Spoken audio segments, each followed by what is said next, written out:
आपके चरणों में अपनी व्यथा प्रश्न के साथ व्यक्त कर रही हैं।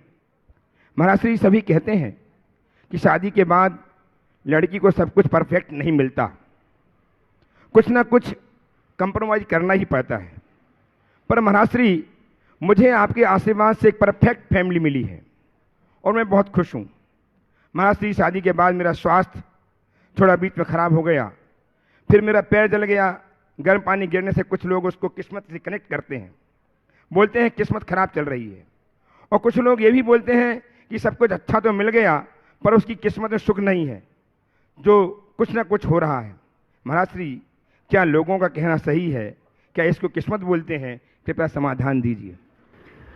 देखिए, बहुत सारी चीज़ें ऐसे हैं जिसे हम किस्मत पे छोड़ देते हैं, पर कई चीज़ें ऐसी हैं जो किस्मत नहीं, एक संयोग होती। इसे संयोग के रूप में देखना चाहिए। जो पैर जला, हो सकता है शादी में विलंब होता तो शादी के पहले भी जल सकता हो।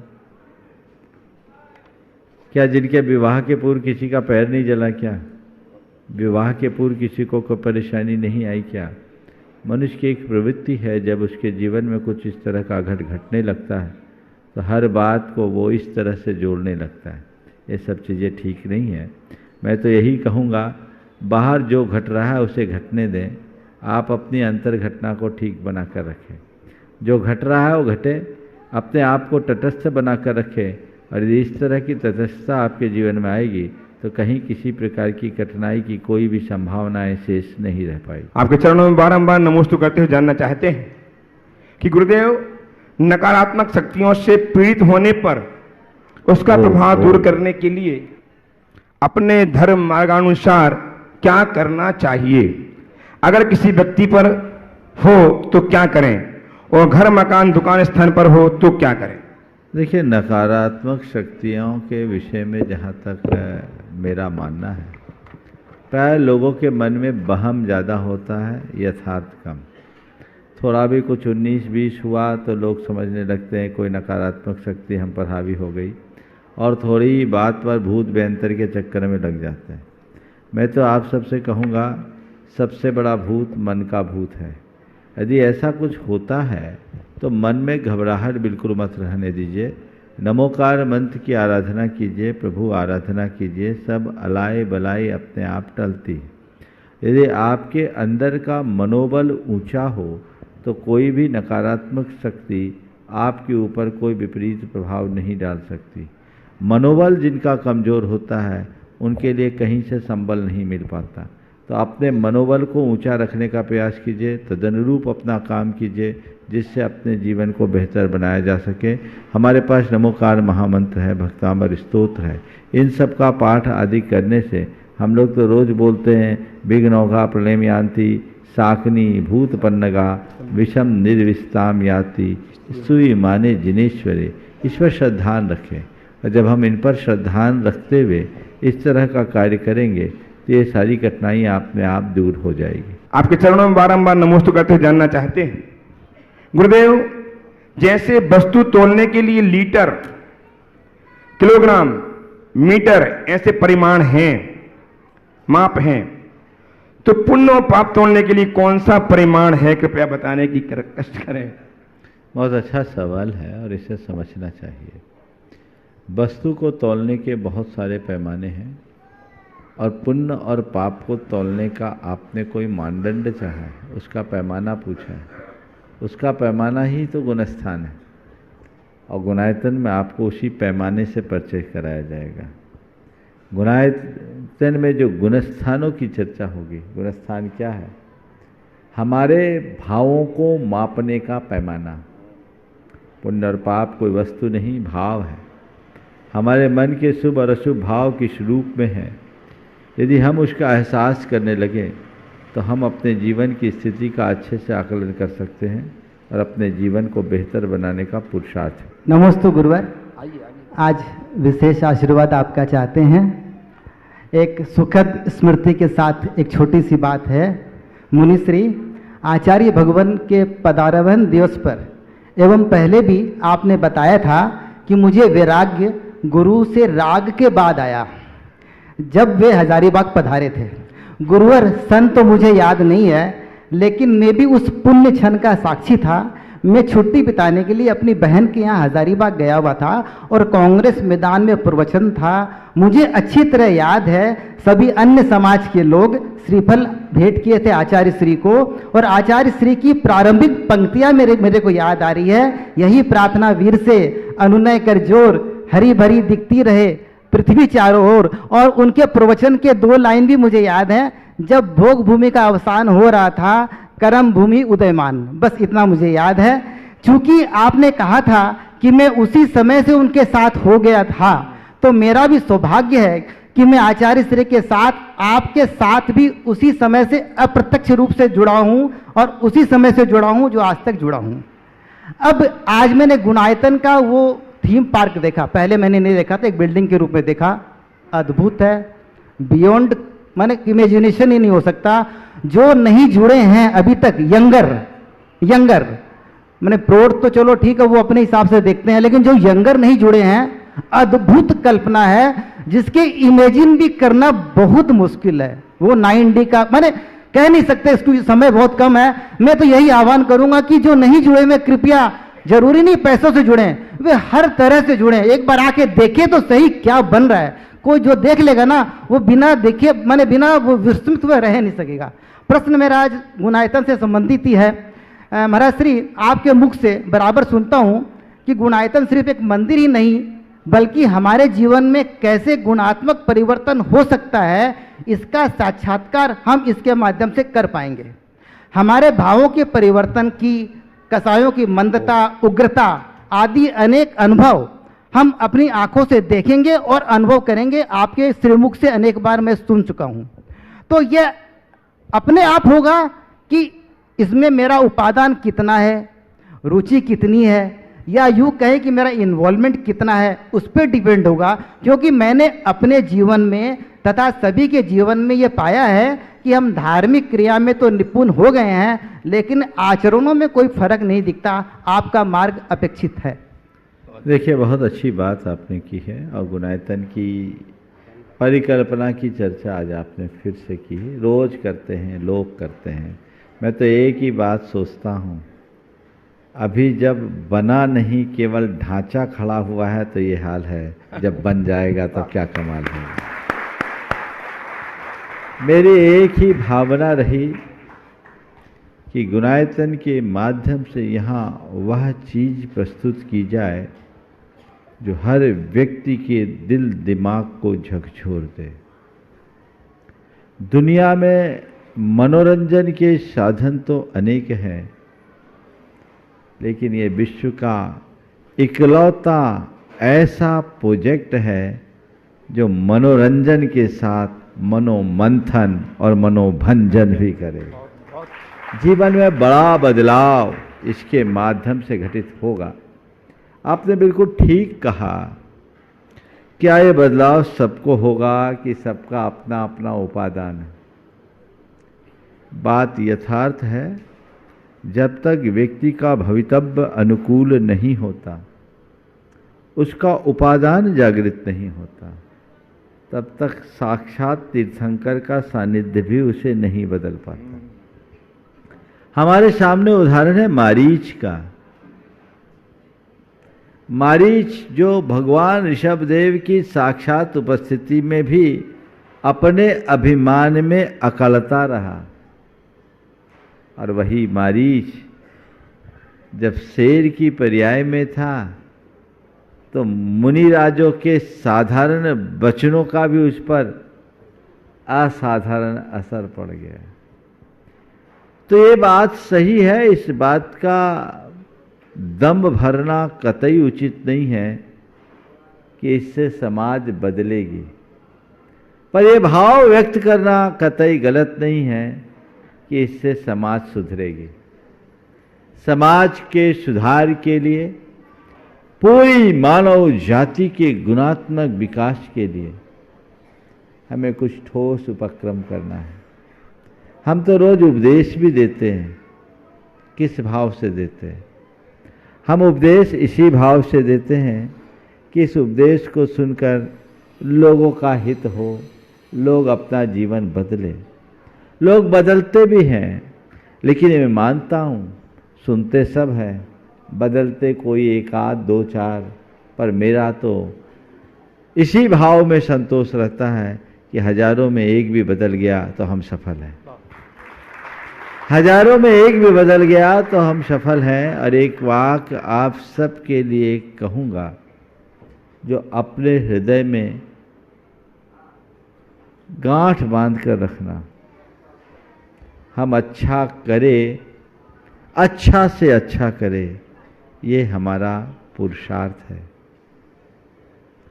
हम अच्छा करें, अच्छा से अच्छा करें, ये हमारा पुरुषार्थ है।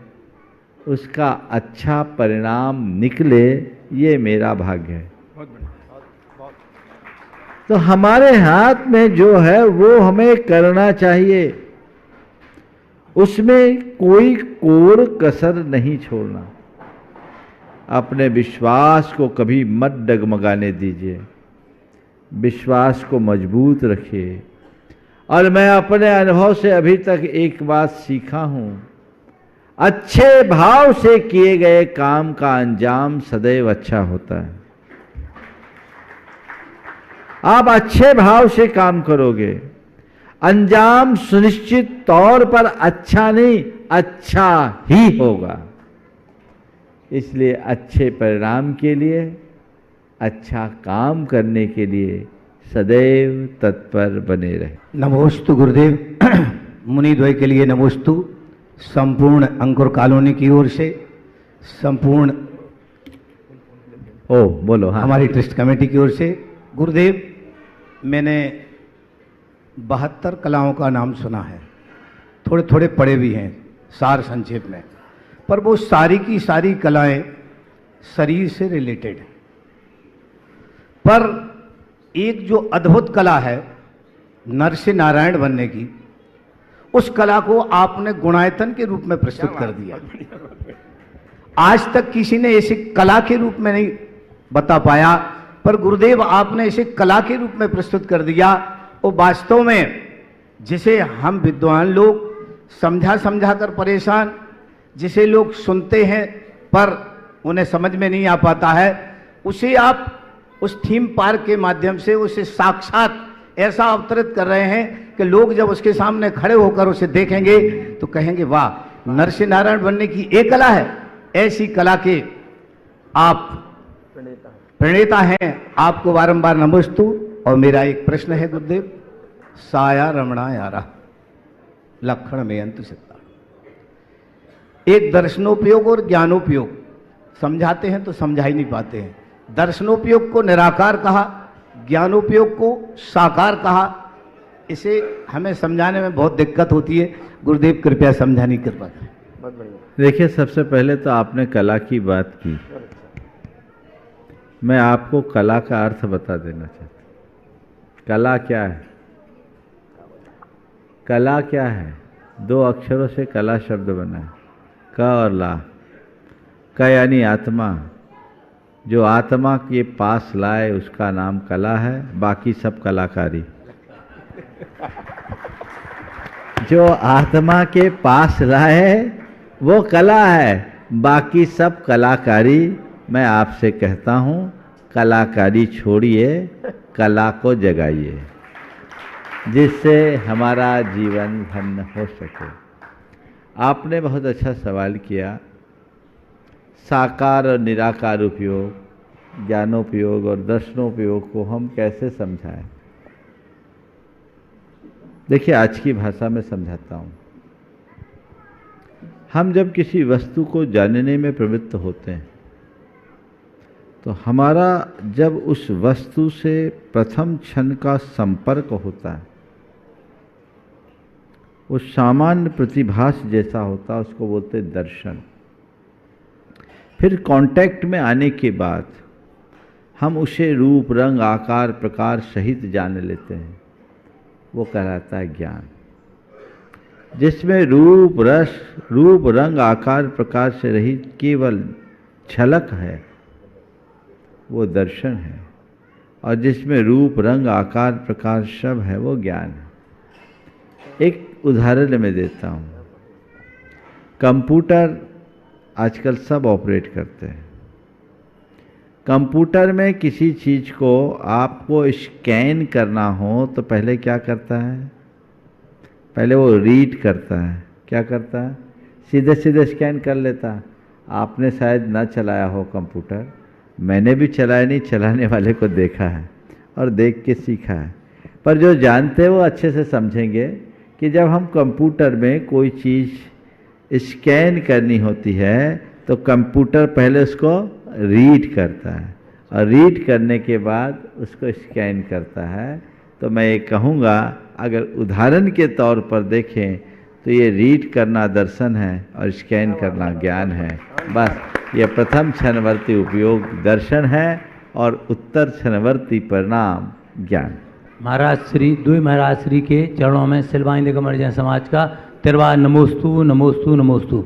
महाराज श्री, मेरा प्रश्न यह है कि समूह शरण में मिथ्या दृष्टि या जीव एवं अभव्य जीव या दूरांदूरभव्य जीव का प्रवेश होता है अथवा नहीं, एवं सम्मेशकर्जी क्षेत्र के ऊपर जो भी वनस्पति या जो जीव हैं वो कालांतर में मोक्ष प्राप्त करेंगे या नहीं? देखिए, शास्त्रों के विधानानुसार मिथ्या दृष्टि अभव्य जीव समूह शरण में नहीं जाते। अर्थात समूह शरण की 8वीं भूमि जो श्री मंडप भूमि, वहाँ नहीं जाते। वो बाहर मंडराते रहते हैं। 7 भूमियों तक सब जा सकते हैं। भगवान के दरबार में वे ही पहुंच पाते हैं जिनका भवितव्य अच्छा हो। आप देखो, यहाँ भी बहुत लोग आते हैं, हालांकि इसको इस उत्तर से पूरी तरह मत जोड़ना, लेकिन फिर भी इसे एक अंश में लेना। बहुत लोग ऐसे हैं जो यहाँ आते हैं और उनका दुर्भाग्य ऐसा रहता है कि यहाँ आकर के भी वंदना नहीं कर पाते, नीचे से ही लौटना पड़ता है। आप जितने लोग वंदना करके आए हो वो सब बहुत भाग्यशाली लोगों में शुमार हो, ऐसा समझ कर चलो। कोई अंतराय आ जाए तुम नहीं कर सकते। तो प्रभु का सानिध्य पाना कोई सामान्य बात नहीं है। प्रबल पुण्य के योग से ही ये निकलता है। ऐसे ही भगवान के समूह शरण में साक्षात उनका सानिध्य पाना केवल भव्य सम्यक दृष्टि जीवों को ही होता है। जो 7 भूमियों में सम्यक दर्शन प्राप्त कर लेते हैं वे 8वीं में प्रवेश कर पाते हैं, और जो 7 में नहीं करते वो वहीं अटक के रह जाते, उनके भाव ही नहीं होते, ऐसा समझ। नमोस्तु नमोस्तु गुरुदेव, नमोस्तु गुरुदेव, नमोस्तु गुरुदेव। महाराज जी, मेरा प्रश्न है, गृहस्थ जीवन में रहते हुए अपने कर्मों का संभल व निर्जरा किस तरह काट सकते हैं? बहुत सुंदर। गृहस्थ जीवन में रहते हुए अपने कर्मों का संवल और निर्जरा कैसे कर सकते? मैं आपको एक बात बताता हूँ। हमारे समाज में एक बड़ा भ्रम है कि हम गृहस्थी में फंस गए तो पापों में रम गए, हमारे लिए तो कहीं संवल निर्जरा नहीं हो सकती। पर मैं आप सबसे कहता हूँ, आप अगर जागृत हो तो हम मुनियों से ज़्यादा संवल निर्जरा कर सकते हैं। पूरी बात सुनना है, एक नई बात बोल रहा हूँ, पचेगी नहीं लेकिन बाद में पच जाएगी। हम मुनियों से ज़्यादा संवल निर्जरा कर सकते हो। महाराज कहाँ, हम तो पाप पंख में रमे हुए, हम संवल निर्जरा कैसे कर सकते? देखो, संवल और निर्जरा का मूल मंत्र क्या है? संवल और निर्जरा का मूल मंत्र है क्षमता। प्रतिकूल परिस्थितियों में क्षमता। तो हम मुनियों से ज्यादा प्रतिकूल निमित्त तुम्हारे पास आते हैं। हमारे तो 22 है, तुम्हें 2200 परिचय। कदम कदम पर प्रतिकूलताएं आती है, उनको सहज भाव से स्वीकार लो। संवर है और निर्जरा है, थोक के भाव में निर्जरा। बोलो, जची की नहीं? जच गई, बच गई, बजा जोर से। धन्यवाद। अभी बात पूरी नहीं हुई, बात समझो, ये बहुत गहराई की बात है। एक सूत्र बनाइए, जीवन के मंत्र के रूप में अपना लीजिए। छोटी छोटी बातों में हम प्रभावित नहीं होंगे, प्रतिक्रिया नहीं करेंगे। उन्हें नजरअंदाज करेंगे, हो जाने दो, let us go, live it, खत्म करो कहानी। ये सोच अपने अंतर विकसित कर लीजिए। आपकी निर्जरा ही निर्जरा है। आपको कोई अपशब्द बोले, आपके साथ कोई दुर्व्यवहार करे, आपकी एक परिणति होगी कि आपके अंदर की कषाय उभरेगी, आप प्रतिक्रिया करेंगे, प्रतिवाद करेंगे, ईंट का जवाब पत्थर से देने की कोशिश करेंगे, आप हार जाएंगे। और यदि आपसे किसी ने कोई दुर्व्यवहार किया, आपने अपने आप को तटस्थ रखा और सोचा चलो भाई एक निमित्त था, टल गया, मेरा क्या बिगड़ा, मेरा जो स्वरूप है वो तो अजर अमर अविनाशी है, इसे तो ये छू भी नहीं सकता, हो जाने दो, आप संवर करोगे, निर्जरा करोगे। तो प्रतिकूल को सहज भाव से स्वीकारने पर संवर होता है, निर्जरा होती है, और आकुलता करने पर बंद होता है, आश्रय होता है। हमें तय करना है क्या करना। ठीक है। परम पूज्य गुरुदेव के पावन चरणों में त्रिकाल नमोस्तु। गुरुदेव, मैं आपसे बहुत पूर्व से जुड़ा हूं, और आपने जो गुणायतन आप बना रहे हैं और जो गुणस्थानों की बात आती है तो हम लोग सिर्फ कल्पना कर पाते हैं, सोच नहीं पाते हैं। तो मैंने आपके लिए, अगर आपकी आ गया हो तो मैं 4 लाइन सिर्फ आपके लिए हैं, सिर्फ 4 लाइन, और कुछ नहीं, 5 भी नहीं करना, 5 भी नहीं बोलेंगे। और वह किस लिए है गुरुदेव, कि जो गुणायतन होगा वो सिर्फ अकेले जैनों के लिए नहीं होगा। तो उसमें मैंने एक कल्पना की है कि हिंदू जब दर्शन करता है उसको लगते तुम शंकर, मुस्लिम भाई को दर्शन में लगते हो गुरु पैगंबर। अरे कैसा अद्भुत रूप तुम्हारा, मैं अब तक जान नहीं पाया। मैं तो जब तक करता हूं मुझको लगते तुम तीर्थंकर, मुझको लगते तुम तीर्थंकर। गुरुदेव, हमने तीर्थंकर को नहीं देखा लेकिन उसकी कल्पना की है। बहुत छोटा सा प्रश्न है गुरुदेव, कि आजकल मंदिरों में गुरुदेव चुनाव होते हैं।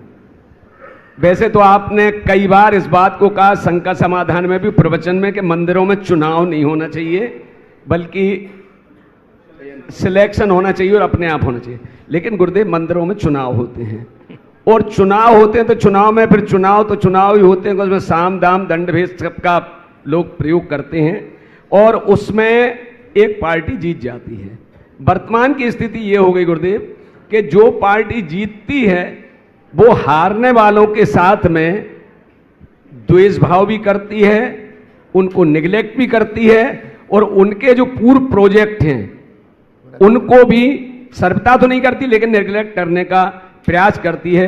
तो गुरुदेव, मेरा चूंकि शंका समाधान पूरे 135 देशों में देखा जाता है और जैन धर्म के सारे लोग तो देखते ही देखते हैं, तो इसमें आपका क्या संदेश है? इसके लिए आपके पावन चरण विषय में पहले तो आपने मेरी तुलना तीर्थंकर से की है, मुझे मुनि रहने दो, इतने ऊपर मत चढ़ाओ। और हम तो ये जानते हैं कि ऊपर उसी को चढ़ाया जाता है जिसको पटकना होता है। गुरुदेव, ऐसा नहीं है, मुझे बख्शो तो ज्यादा अच्छा। मैं आपके संदर्भ में नहीं कह रहा हूँ, सबके संदर्भ में कह रहा हूँ। आपका आशय नहीं होगा, आप इसके अपवाद हैं। हाँ, मुझे चढ़ाने की कोशिश करो, मैं चढ़ूंगा भी नहीं, क्योंकि मैं जमीन से जुड़ा हूँ और जुड़ा ही रहना चाहता हूँ। इसीलिए तो कहा है मैंने। और आप सबको भी सलाह देता हूँ कि जमीन से जुड़े रहना, चना पर मत चढ़ना, दुनिया बहुत खतरनाक है। बात मैं आपसे कह रहा हूँ चुनाव की। जहाँ चुनाव है वहाँ तनाव है, तनाव नहीं टकराव है, बिखराव है, भटकाव है। बहुत अच्छी, ये अच्छी बात नहीं, पर लोकतांत्रिक प्रक्रिया के तहत ये भी जरूरी। मैं एक समाधान सबको देता हूँ, समाधान में एक सुझाव देता हूँ कि चुनाव हो पर तनाव नहीं, टकराव नहीं, बिखराव नहीं, जुटाव बना रहे। चुनाव के बाद भी जुटाव बना रहे, जुड़ाव बना रहे, उसके लिए एक सूत्र है जी। हर समाज में जहाँ भी चुनाव हो 200-400 परिवार होते हैं, कोई नॉमिनेशन नहीं, किसी तरह की लॉबिंग नहीं, सबके हाथ में हर परिवार के एक मुखिया का नाम सहित लिस्ट भेज दें और उनसे कहें आपको किसी एक व्यक्ति के नाम के आगे टिक लगाना है। जिस व्यक्ति को सबसे ज्यादा लोग टिक लगाए, सही का निशान बनाए, आप उसे अपना अध्यक्ष मनोनीत कर लो। और उसमें एक प्रावधान ऐसा डालो कि नए अध्यक्ष होने पर वर्तमान अध्यक्ष होगा और निवर्तमान संरक्षक होगा, तालमेल बना रहेगा। जिसे अध्यक्ष के रूप में चुना गया उसे पूर्ण स्वायत्तता दी जाए अपनी कार्यकारिणी बनाने। बहुत अच्छे। और मिलजुल करके काम करे, क्योंकि मेरा अनुभव ये बताता है जहाँ भी चुनाव होता है जीतता कोई हो, समाज हारती है। बहुत बढ़िया गुरु, सही बात है। इतना अधिक तनाव, इतना अधिक टकराव, ऐसा बिखराव कि उसे पाट पाना बड़ा मुश्किल हो जाता है। क्योंकि फिर लोग भूल जाते हैं कि मंदिर श्रद्धा का आयतन है, सत्ता का अधिष्ठान नहीं। लेकिन जब धर्मायतनों को लोग सत्ता का अधिष्ठान मान लेते हैं तो केवल तनातनी चलती है। सभी लोग क्या ऐसा संविधान नहीं बना सकते हैं? बना सकते हैं गुरु। और इस तरह का प्रावधान डाल दे। जैन समाज प्रबुद्ध समाज है, बुद्धिजीवियों की समाज है, लोकतांत्रिक प्रक्रियाओं की पूर्ति करते हुए भी, उसका पालन करते हुए भी स्वस्थ प्रक्रिया से लोगों का चुनाव किया जाए। और जिसे सबने पसंद किया, हो सकता वो ना चाहे तो फिर द्वितीय वरीयता। ठीक बात। दूसरा क्रम जी, बस ये 1 और 2 आप निशान लगा सकते, तीसरा नहीं लगा सकते। प्रथम और द्वितीय वरीयता हो गया काम। गुरुदेव ये देखो, लोकसभा में झंझट है, राज्यसभा में कोई झंझट नहीं है, है ना? तो पद्धति कुछ ऐसी बनाई जाए जिससे समाज में एक स्वस्थ वातावरण निर्मित हो। इन दिनों बहुत खींचातानी हो रही है और इस चुनावी प्रक्रिया के कारण अच्छे लोग तो कभी उम्मीदवार बनना ही पसंद नहीं करते हैं, क्योंकि जो चुनाव में खड़ा हो जाता है उसके 7 पुस्तों का रिकॉर्ड लोग बाजार में व्हाट्सएप करते हैं। कौन अपनी इज्जत को मिटाएगा? वो कहता भैया दूरी भले। फिर ऐसी जमात सामने आ जाती है जिन्हें धर्म से, समाज से, संस्कृति से कोई लेना देना नहीं। फिर जो होता है सबके सामने है। इसलिए क्यों ना लोग इस पर गंभीरता से विचार करें और आगे आकर ऐसी प्रक्रिया शुरू करें तो बहुत अच्छा पड़।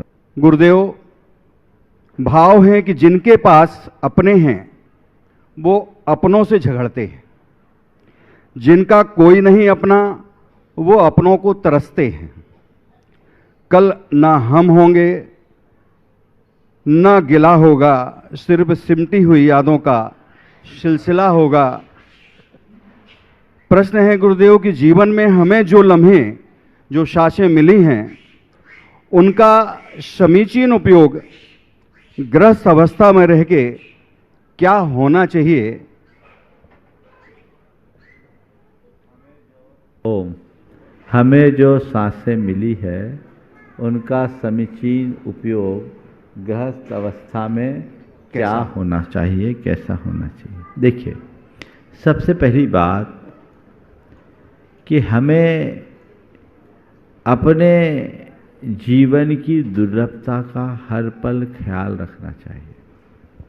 जैसे आप अपने रुपये, पैसे, धन, संपत्ति का मूल्यांकन करते हैं और उसे दुर्लभ जानकर उसका बड़ा संयत प्रयोग करते हैं, व्यर्थ में नहीं बहाते। इसी तरह धन संपत्ति को अपने जीवन की, धन संपत्ति से भी ज़्यादा अपने श्वासों के मूल्यों को समझें और उसे एक पल के लिए भी व्यर्थ न होने दें। खासकर ये समझते हुए खोया हुआ धन दोबारा कमाया जा सकता है, खोई हुई सांस लौटाई नहीं जा सकती।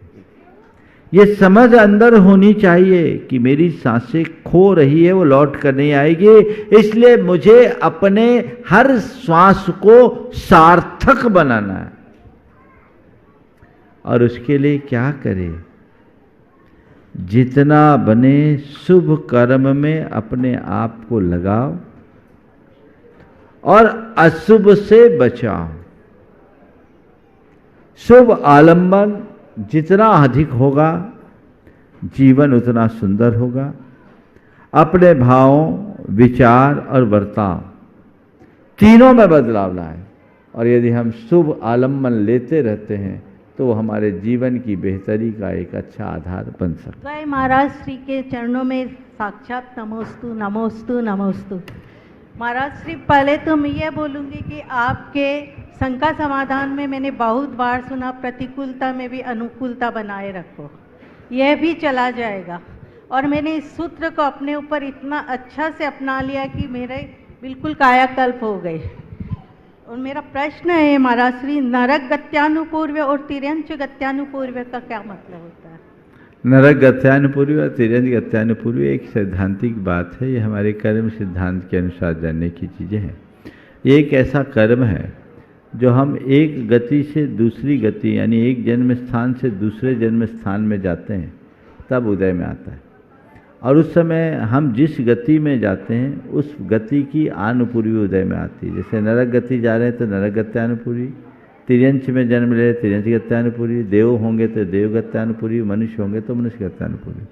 इसका एक छोटा सा रोल है। उस घड़ी में हमारी आत्मा के आकार को पूर्व जन्म के आकार जैसा बनाता है।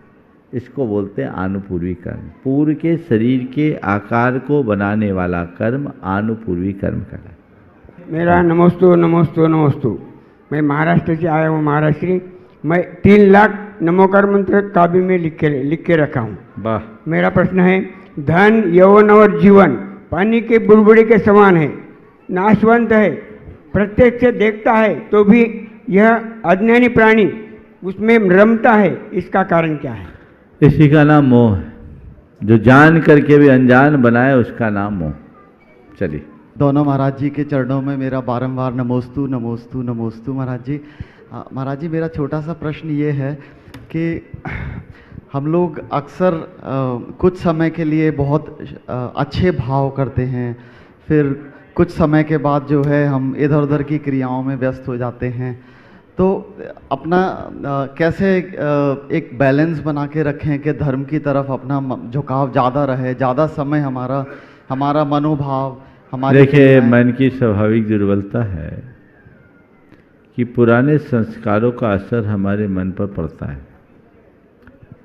विशुद्धि कम होती है और संक्लेश ज़्यादा होता है।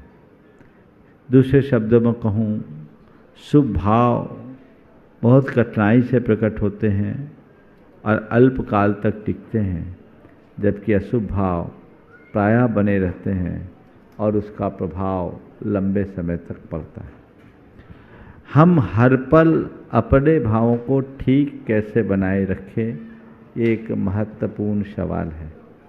अपने भावों को ठीक बनाए रखने के लिए हमें चाहिए कि हम नित्य अच्छी भावना भाएं।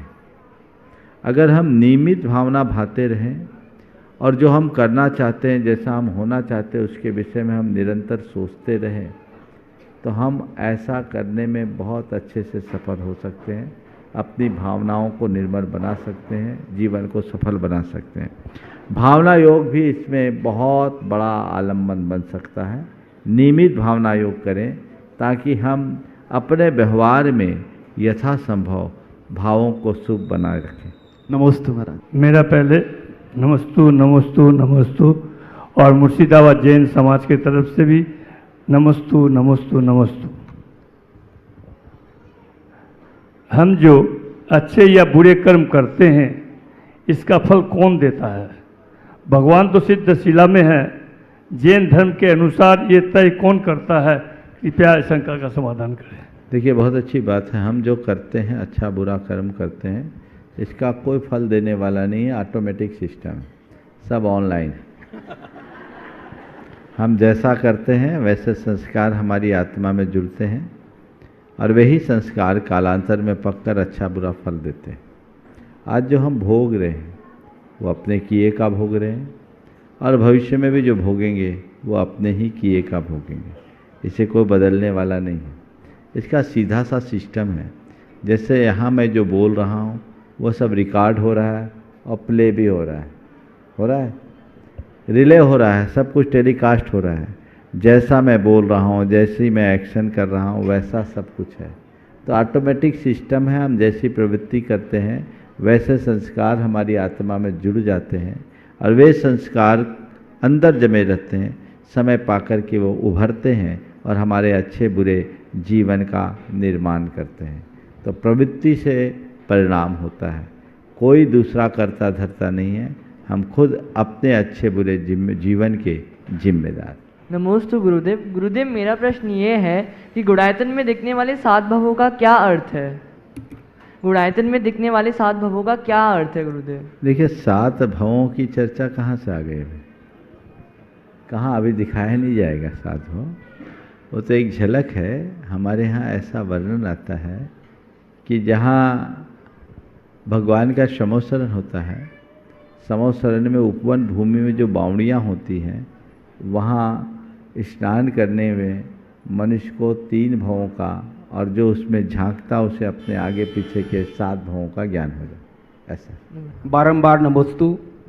एवं हमारी पटिया क्षेत्र की कमेटी भी उपस्थित है। पटिया क्षेत्र कमेटी की तरफ से बारंबार नमोस्तु।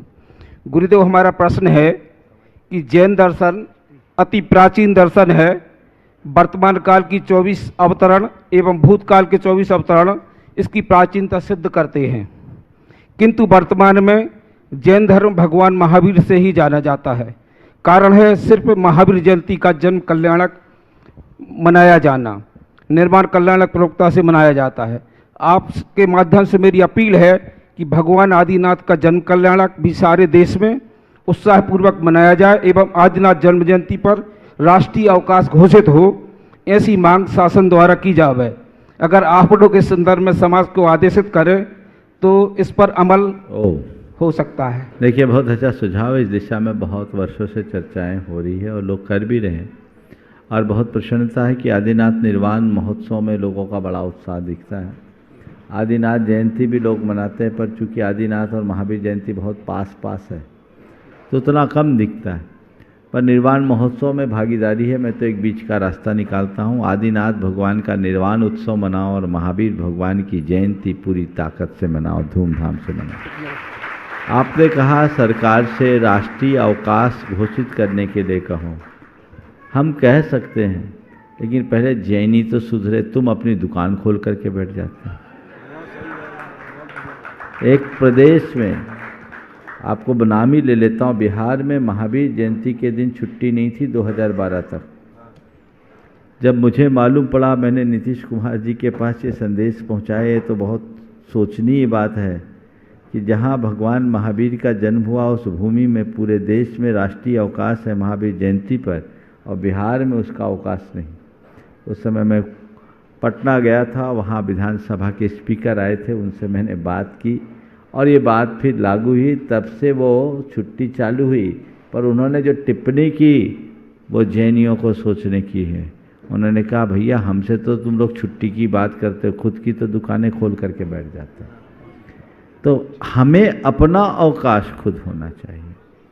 लेकिन जहाँ तक जैन धर्म के प्रवर्तन के और प्रवर्तक के विषय में दिग दिगंत तक संदेश पहुँचाने की बात है, वह केवल उत्सव मनाकर या प्रतिष्ठान बंद करके संभव नहीं है।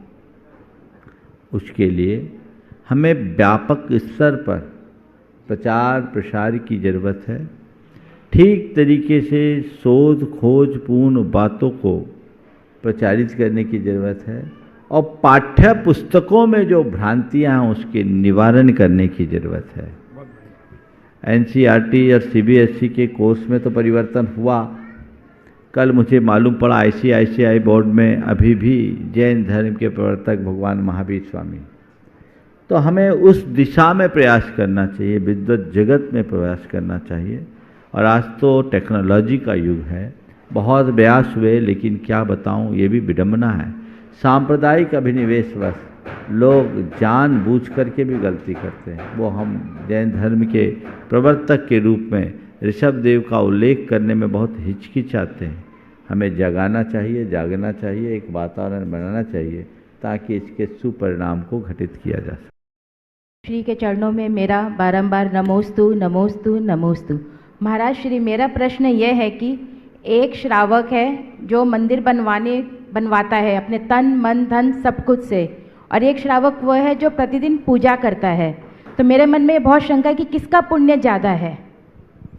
देखिए, एक व्यक्ति है जो दुकान खोल करके माल बेचता है, और दूसरा व्यक्ति वो है जो चेन मार्केटिंग कर रखा है, जो एक ऑथराइज डिस्ट्रीब्यूटर है, एक के बाद एक, एक के बाद एक के बाद एक होता है ना, क्या चेन मार्केटिंग ही तो बोलते हैं उसको, हाँ, चेन मार्केटिंग। जो अपनी दुकान खोल करके बैठा है उसका पुण्य केवल अपनी दुकान तक सीमित रहेगा, उसको उतना ही मिलेगा जितना वो कमाया। लेकिन जिसने चेन मार्केटिंग कर दी, उसके नीचे जितने लोग कमा रहे हैं सबका शेयर उसके पास आएगा। तो पूजा करोगे तो तुम्हारे केवल पूजा का पुण्य है, मंदिर बनाओगे तो उस मंदिर में जितने पूजा करने वाले हैं सबका पुण्य तुम्हारे खाते आएगा। ऐसा कहोगे।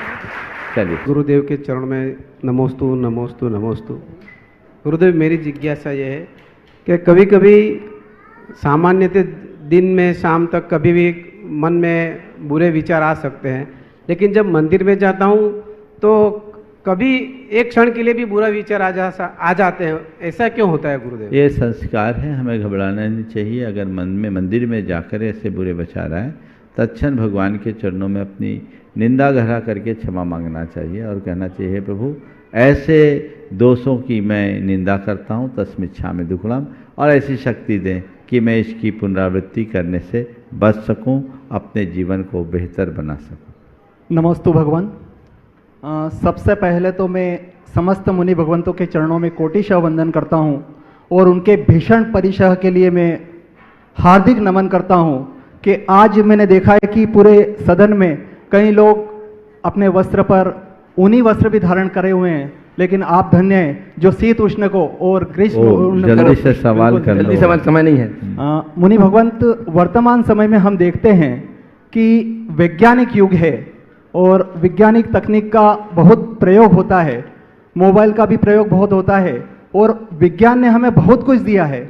तो भगवान हमें बताएं कि वर्तमान समय में ऐसा क्या है जो व्यक्ति धर्म से जुड़े, क्योंकि आज का जो समय है। देखो, ज़्यादा व्याख्यान मत दो, तुम्हारे प्रश्न का सार में समझ लिया। प्रश्न ये है कि वर्तमान समय में विज्ञान ने हमें बहुत कुछ दिया है। हाँ, समझ गया, आपका प्रश्न भी समझ गया, मैं समझ गया। धर्म ने क्या दिया है? मैं इतना ही कहूँगा, कुछ नहीं करना, धर्म को वैज्ञानिक ढंग से व्याख्यायित करने की जरूरत है। अब हम पारंपरिक तरीके से धर्म को लोगों तक बताएंगे तो शायद गले न उतरे, पर हम वैज्ञानिक तरीके से बताएंगे तो ज़्यादा व्यवहारिक होगा और लोग उसे आत्मसात कर सकेंगे। इस प्रकार आज के सत्र को परम पूज्य गुरुदेव के चरणों में नमन अर्पित करते हुए यहीं पर विराम। बोलिए परम पूज्य आचार्य गुरुवर श्री विद्यासागर। जय जय जय। परम पूज्य महामना परमासागर जी महाराज की जय जय जय।